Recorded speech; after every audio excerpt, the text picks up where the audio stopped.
Lo tengo del otro lado a Gaby Camaño. Gaby Camaño, ¿cómo te va? Economista. Gracias por atendernos, ¿eh? Buenas noches, ¿cómo andan? Bien, a ver, ¿cómo explicamos un poquito esta cuestión y cómo impacta esto en la inflación a corto o a mediano o a largo plazo?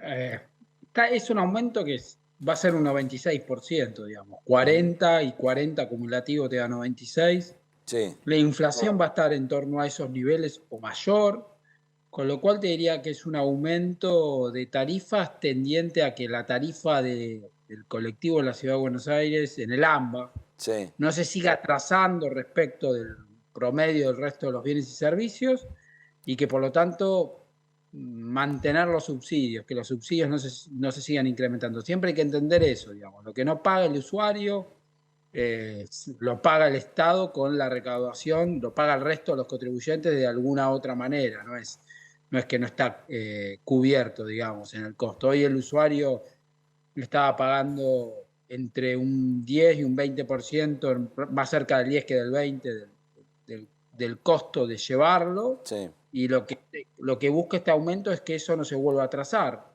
Digamos, hacía mucho tiempo que el precio de colectivo hasta este año no se incrementaba, con datos de inflación muy altos en 2020, 2021 y 2022.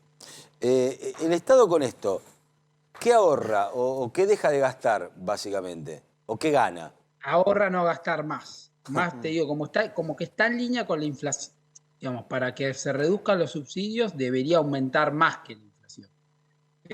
Como está en línea con la inflación, más o menos lo que hace es mantener la relación entre cuánto se cobra con tarifa, digamos, cuánto se cobra con subsidios. En términos nominales va a poner más subsidios, Ujú. pero en términos de porcentaje del costo de transportar a una persona que se cobre con subsidios, probablemente mantenga ese porcentaje constante. Vamos con preguntas de Sí, secundarios, ¿te parece sí. bien? Para que se entienda perfectamente. Cuando el Estado deja de gastar en esto que estaba gastando, ¿a dónde lo gasta? ¿O a dónde no lo gasta? Si es que lo tenía que poner de más. Lo debería gastar bueno, en este caso el Estado tiene déficit, o sea que lo primero sería dejar de correr déficit, el cual cubre en buena parte con emisión en forma directa o indirecta lo que produce inflación. Ajá. Eh, pero el Estado debería tener priorizado, digamos, el gasto, debería tener prioridades de gasto.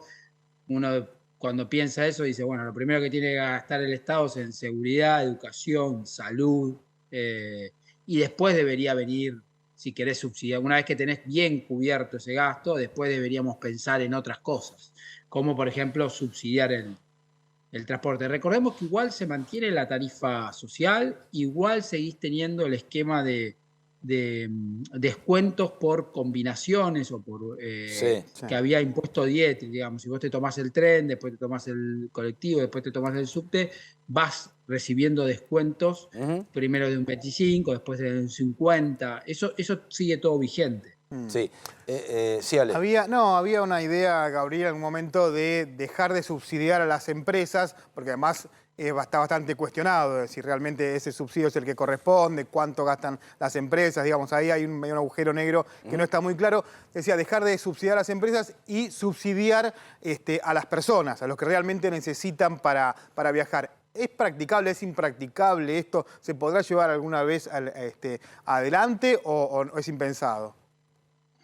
A ver, hoy el subsidio viene por los datos de la SUBE, digamos. O Claro. sea que vos subsidiás el pasajero, que no es lo mismo que subsidiar al individuo. Subsidiar al individuo es decir, bueno, ¿cuánto gasta una persona para transportarse por mes? Tanto porcentaje de su ingreso. Bueno, yo te doy esa plata a vos y vos gastala en lo que te parezca. Si lo Sí. querés gastar en viajar en colectivo, gastalo en viajar en colectivo. Si lo querés gastar en alimentar mejor en tu familia, gastarlo en alimentar mejor a tu familia, etcétera.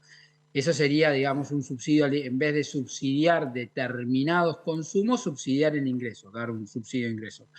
Los economistas siempre te vamos a decir que es mucho mejor darle la plata al individuo y que el individuo en Claro, todo caso decida qué quiere consumir, digamos. claro. Porque acá van a Eh, las empresas de colectivo los subsidios. Sí, pero el sistema cambió. Antes de SUBE, el sistema era una cosa, digamos, después de la SUBE, con los datos. Hay más control. Vos antes de la SUBE, claro, vos con la SUBE subsidiás al pasajero, básicamente. que no es lo mismo que subsidiar al individuo, por eso hice la diferencia. Bien. Antes sí, los subsidios eran a la oferta, ahora es a la demanda de pasajes de colectivo, que sería distinto que si vos subsidiaras a los individuos. ¿De qué porcentaje del presupuesto estamos hablando con respecto a el subsidio a los pasajeros y a las empresas de colectivo?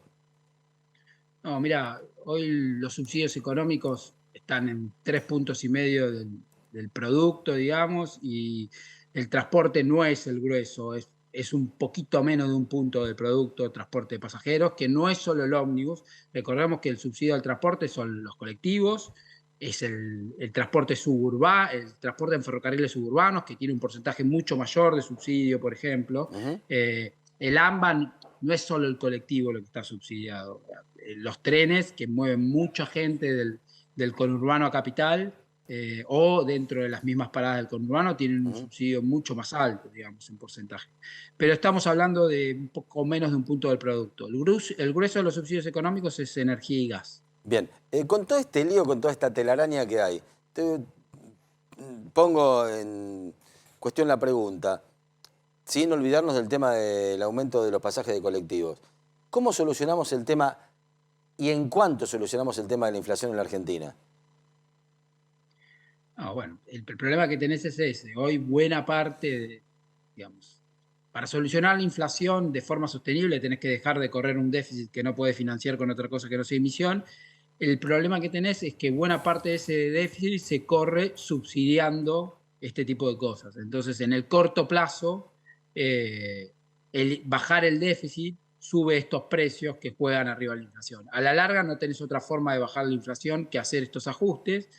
Lo lógico sería priorizar el gasto y, como decía al principio, decir, bueno, ¿en qué es importante que gaste el Estado? Digamos, gastemos primero en eso y después si sobra plata vemos en qué otras gastar. Porque cuando uno ve el Estado y ve lo que gasta el Estado, lo que ve es eso, digamos. Los subsidios económicos siguen subiendo, cada vez subsidias más la luz, cada vez subsidias más el gas, bueno, por lo menos hasta este año, cada vez más los pasajes de colectivo y cada vez le pagas peor a los jubilados. Claro. ¿Qué tan justo es cada vez pagarle peor a los jubilados y subsidiar más el colectivo? O pagarle menos a los docentes o peor a los docentes y subsidiar más el colectivo. Ese es el tipo de debate que nunca se da, ¿no? Es el de prioridad de gasto. Bueno, ¿cuáles son las prioridades de gasto?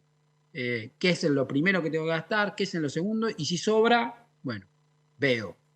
Ok, Gaby, querido, te mando un abrazo enorme. Gabriel Camaño, economista, muy atento, ¿sí? No, de nada, Gracias. un abrazo para ustedes. Lo tengo